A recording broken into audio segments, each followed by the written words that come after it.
Todos são bem-vindos ao programa Palavras Consoladoras. Durante 15 minutos estaremos em sua companhia.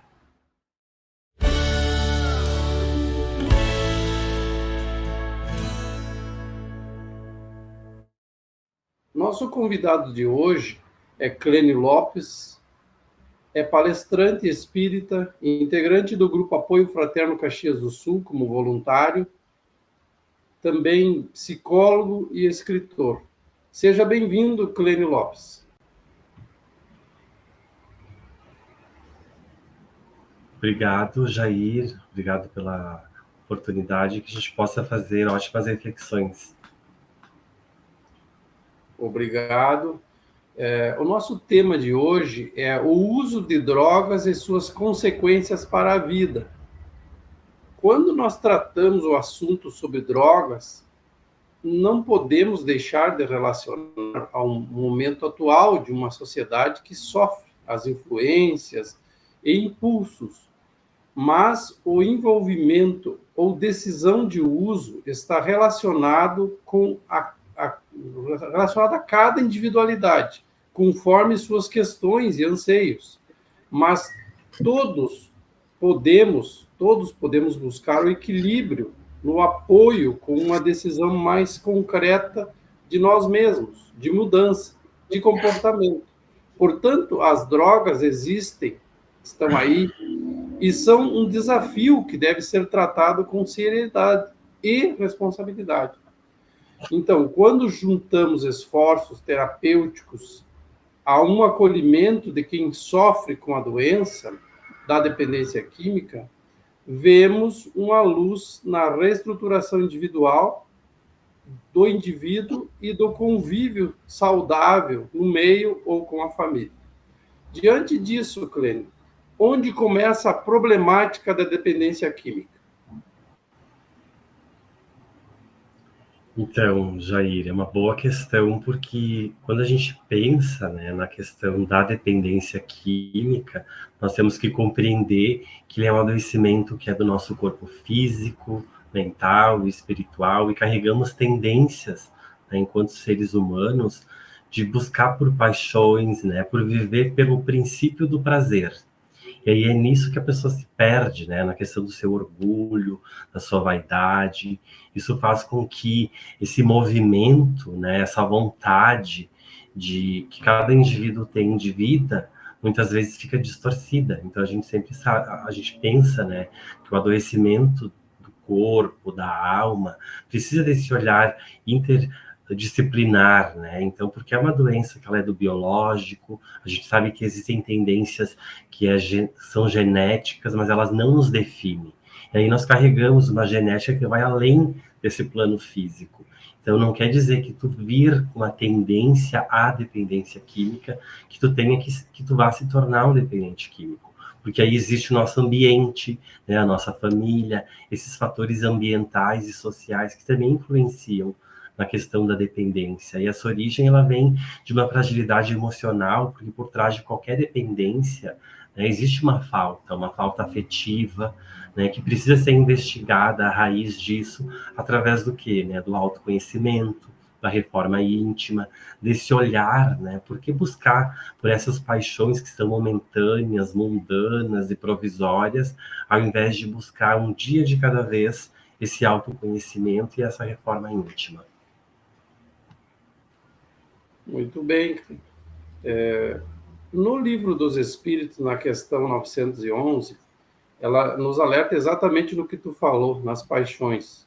E o movimento é o que promove a vontade de sair desses usos de substância ou o movimento de modificar-se, como fator principal para vencer o mal.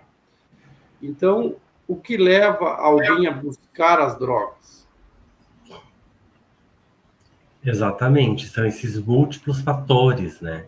Porque existe essa questão da nossa tendência genética, existe essa questão das nossas relações com a família, porque o nosso primeiro núcleo social que nós somos inseridos ao nascer é a família. Então, ali nós vamos ter referências de mãe, de pai, de limites, de regras, de afeto.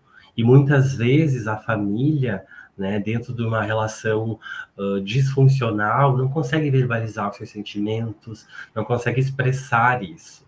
E aí, qualquer pequena frustração que a pessoa enfrenta, né, porque para todos nós, enquanto seres humanos encarnados, nós vamos passar por dificuldades, vamos ter problemas e vamos ter frustrações na vida.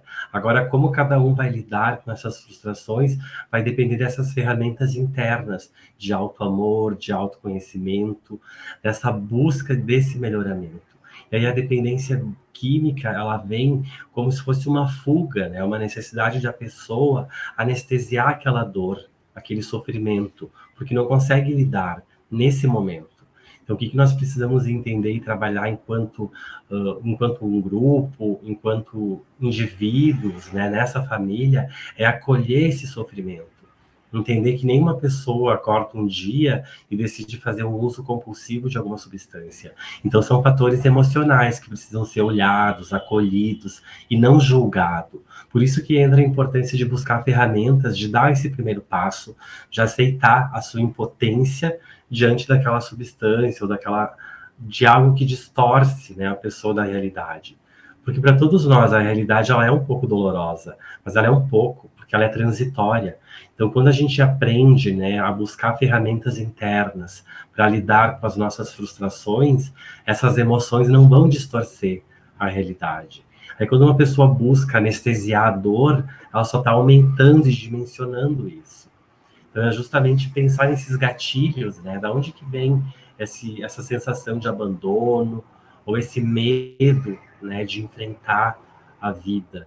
Então, por trás disso tudo tem uma questão de autossabotagem, né, que precisa ser resgatado a questão da autonomia, porque ao contrário da dependência é a autonomia.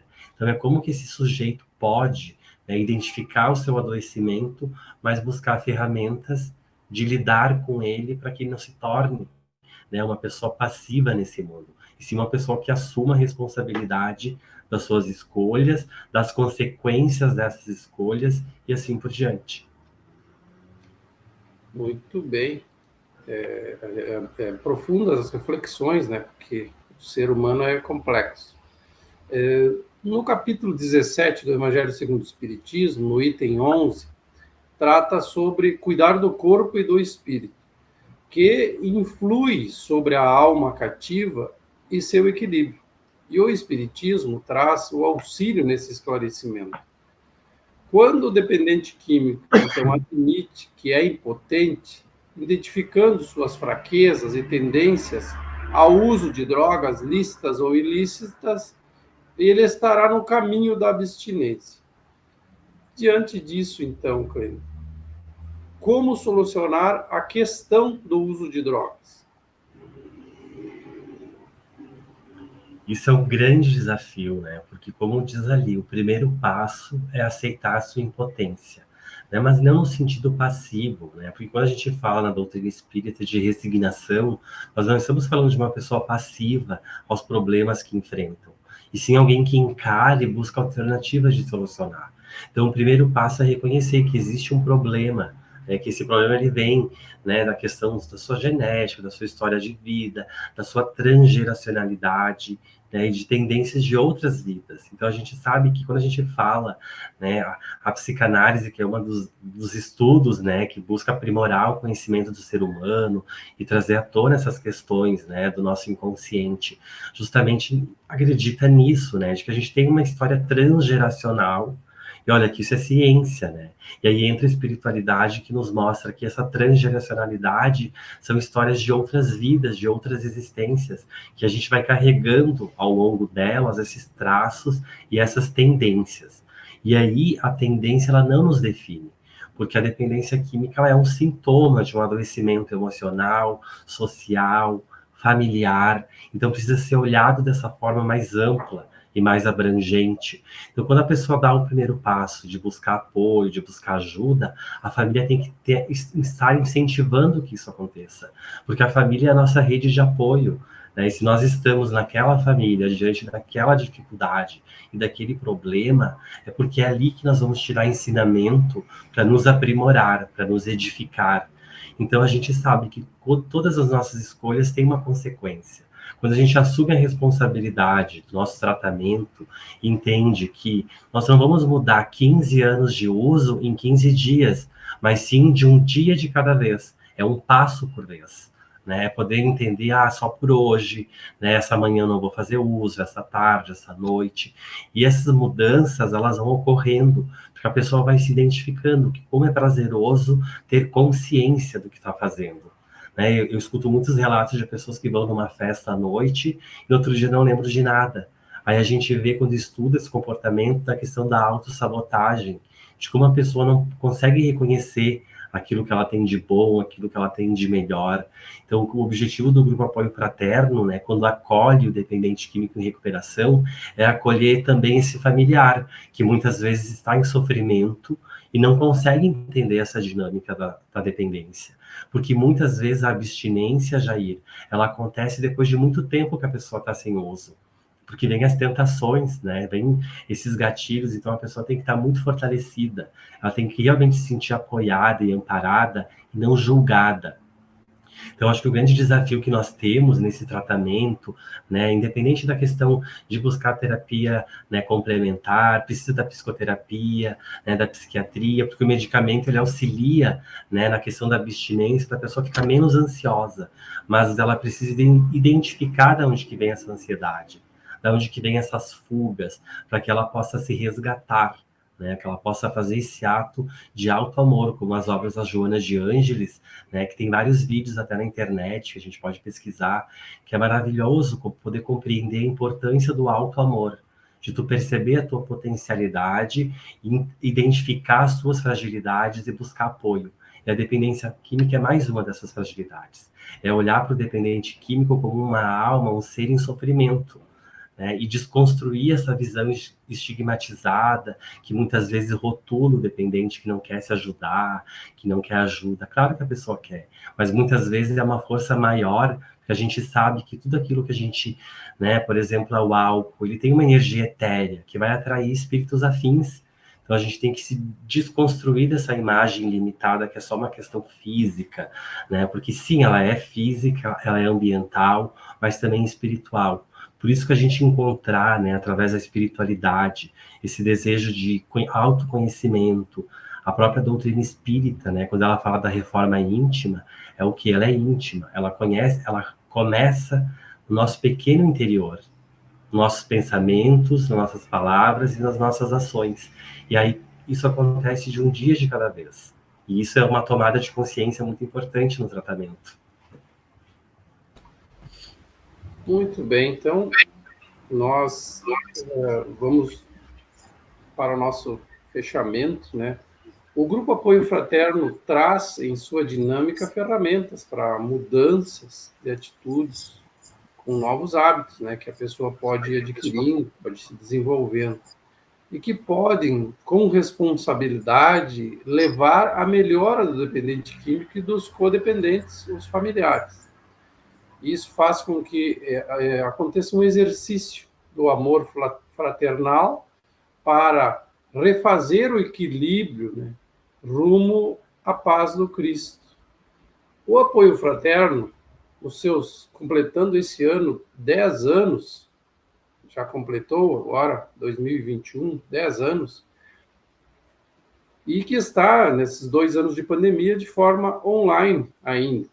Temos uma previsão de voltarmos ao presencial em 10/2/2022 no Centro Espírita Alunos do Bem. Quem quiser fazer contato, pode nos encontrar no Facebook, Grupo Apoio Fraterno Caxias do Sul. Então, neste momento, tuas considerações finais, quero agradecer a sua presença e a contribuição no tema de hoje, Clênio Lopes. Sim, eu também agradeço por essa oportunidade. Eu acho que é sempre bom a gente refletir, entender, né, que todo adoecimento precisa desse olhar amoroso, acolhedor.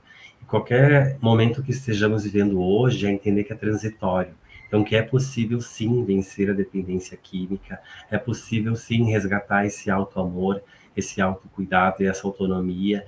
Então, que as pessoas possam buscar apoio, buscar ajuda e levar adiante essa mensagem de que é possível, né, de que a gente vê exemplos no grupo de pessoas que estão nesse processo de recuperação, e é um dia de cada vez, assim como para todos nós, que a gente possa fazer nas nossas melhores escolhas, né, desde o primeiro despertar da manhã até o nosso deitar, nosso repouso, e agradecer a vida, valorizar a oportunidade de estarmos aqui, buscar os serviços assistenciais quando necessário, né, buscar o apoio fraterno, orientação espiritual, porque tudo isso são ferramentas, né, que a espiritualidade nos traz, que a ciência nos coloca, para que a gente busque por esse melhoramento, esse aprimoramento moral, ético, e que a gente possa sempre ter nossa mente que nossas escolhas têm que ser sempre de uma ordem de bondade, de caridade, de fraternidade, porque juntos nós podemos muito mais. Então, que cada um possa se inspirar e seguir a sua vida da melhor forma possível. Então, queremos agradecer a sua companhia. Sigamos na fé e esperança do Mestre Jesus, que nosso ano de 2022, que está recém começando, seja de muitas alegrias para todos nós. Foi um privilégio estar em sua companhia. Até o próximo encontro.